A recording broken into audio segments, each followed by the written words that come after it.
вече можеш да подкрепиш YouTube канала на Българска история.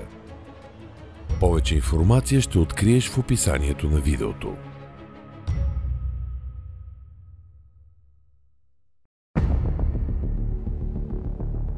Налагането на държавна религия не е обикновен процес, при който се заменят едни божества с други. То представлява цивилизационен избор, предопределящ цялостният облик на страната.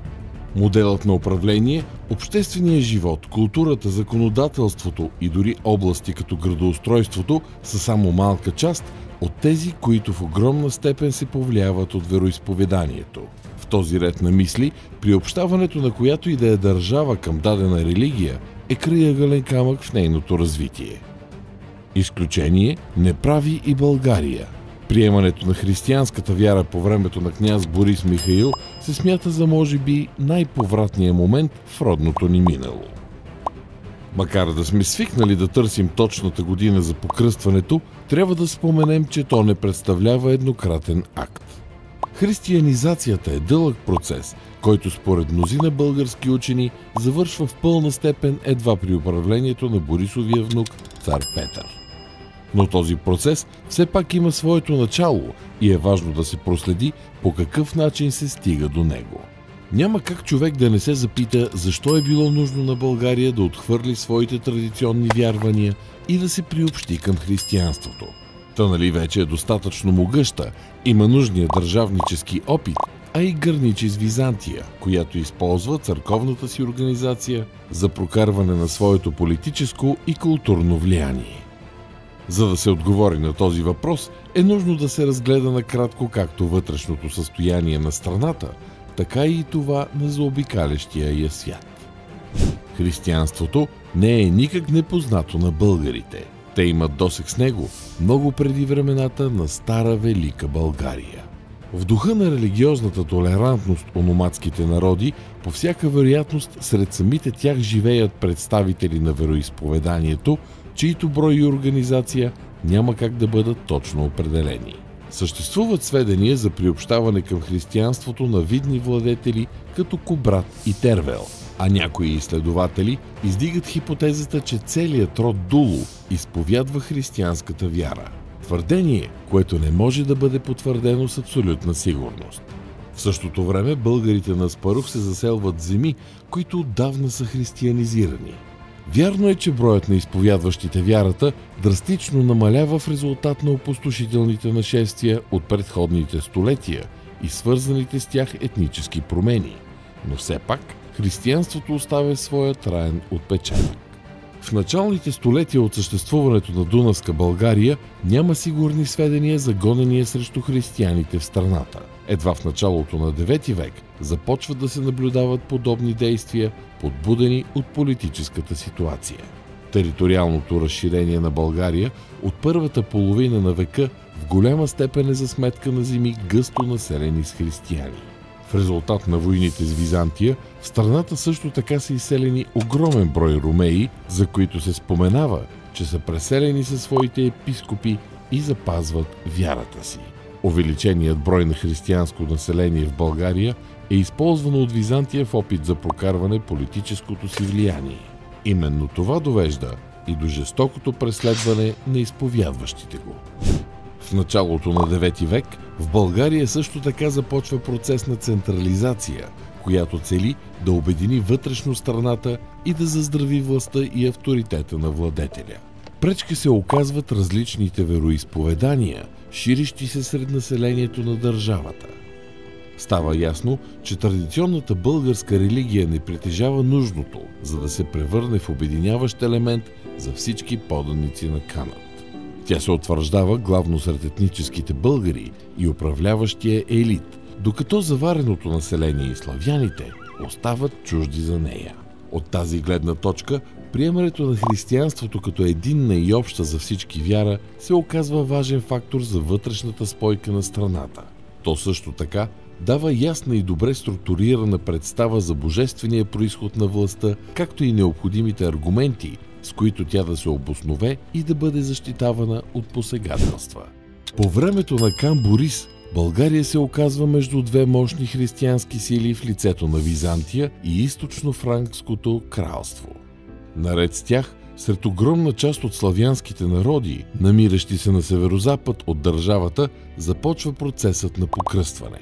В създалата се ситуация съществува реална опасност българите да се окажат в международна изолация. По това време все по-ясно се утвърждава правилото мирните споразумения да се сключват с размяната на взаимни клетви, които имат сила единствено между християни. Културните и религиозни различия също така довеждат до там на езическите държави да се гледа с недоверие и пренебрежение.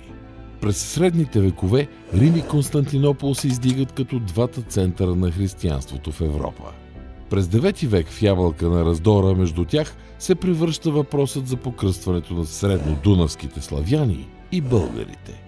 Под ръководството на силно амбициозните и способни папа Николай I и патриарх Фотий, борбата за влияние неимоверно се засилва, а сблъсъкът става неизбежен. От ключово значение за България се оказва разгарянето на тлеещия от столетия спор за границите и в частност за принадлежността на диоцеза или Рик, който обхваща Западните Балкани и Гърция.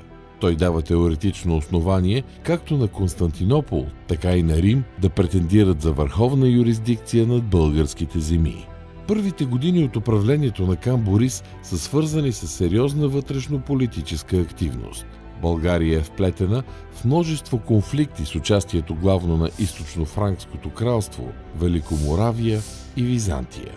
Голяма част от сблъсъците на бойното поле завършват с неуспех за българите, но те остават в силна позиция и продължават да са желан партньор в сложната обстановка. Към 862-864 година изглежда, че интересите на България съвпадат трайно с тези на източно-франкското кралство. Поради тази причина хан Борис изявява желанието си пред неговия владетел Людовик Немски за приемане на християнството от Западната църква. Не е ясно дали до Византия достига известието за това намерение или изцяло по политически подбуди през есента на 863 година империята организира мащабен военен поход срещу България. По това време ханството е измъчвано от глад и природни бедствия, а голяма част от войската му се намира на срещуположната граница. Борис не успява да окаже каквато и да е съпротива и се налага да си послужи с дипломация. Между него и империята е сключен дълбок мир, в резултат на който българите си връщат важната област Загоре. Това обаче не идва без отстъпки. Държавата се задължава да приеме християнството от Константинопол. Вследствие на решението, още на следващата 864 година Борис се покръства, приема титлата княз и името Михаил в чест на задочния си кръстник, византийски император Михаил III. В страната пристигат множество византийски проповедници, които започват приобщаването на народа към християнството. Въпреки многобройните причини, налагащи България да приеме новата вяра, не всички са съгласни с взетото решение.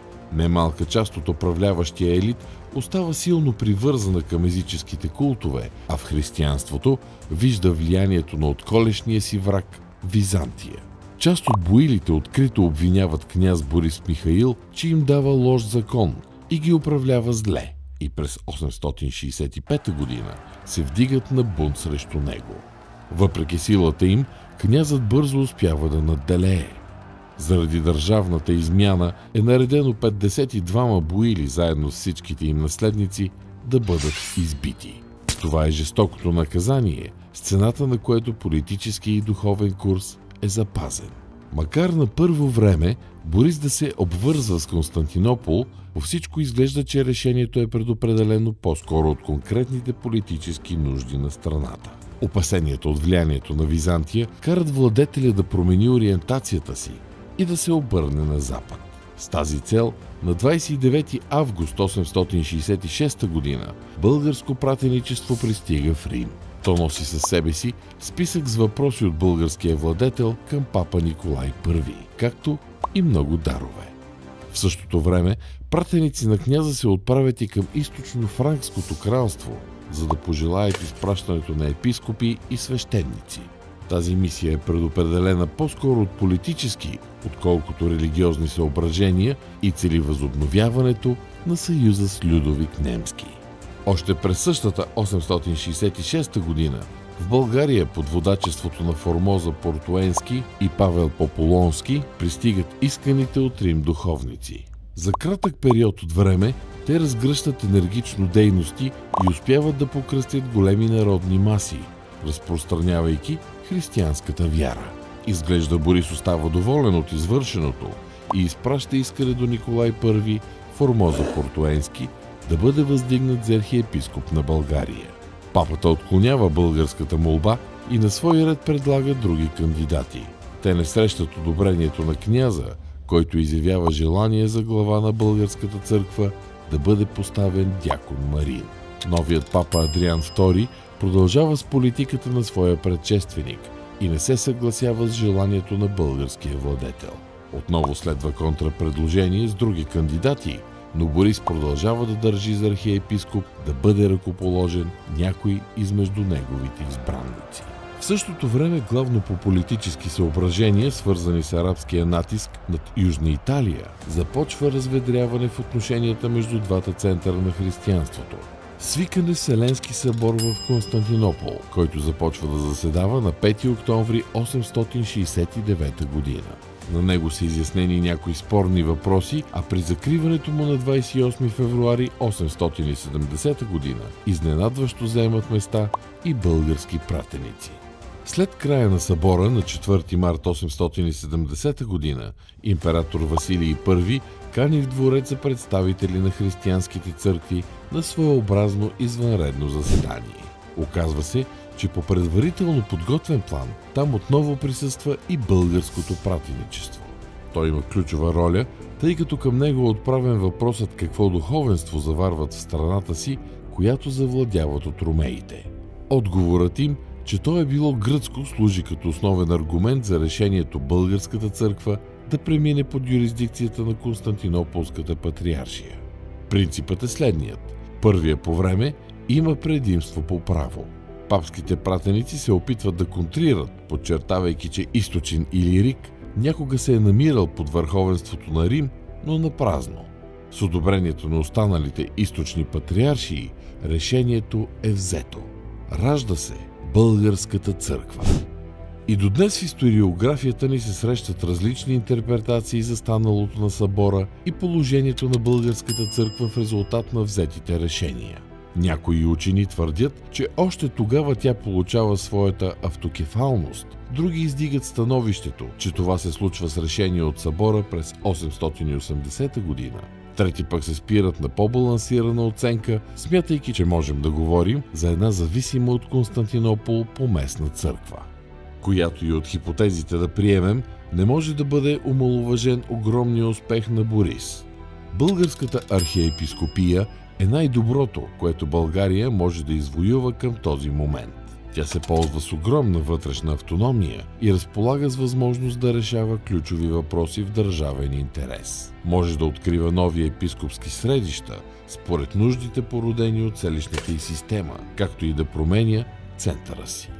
Нейният трон поначало е учреден за Дръстър, но фактически е преместен първоначално в Плиска, а с промяната на столицата в Преслав.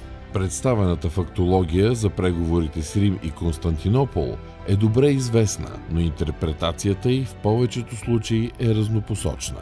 В крайна сметка, каква е българската позиция и как се стига до окончателния избор на княза? В историографията ни преобладава мнението, че Борис от самото начало желае извоюването на независима българска църква и използва противоречията между двата центъра на християнството за тази своя цел. Възможен е и друг прочит на събитията, според който неговата ориентация търпи развитие и се пригажда според обстоятелствата.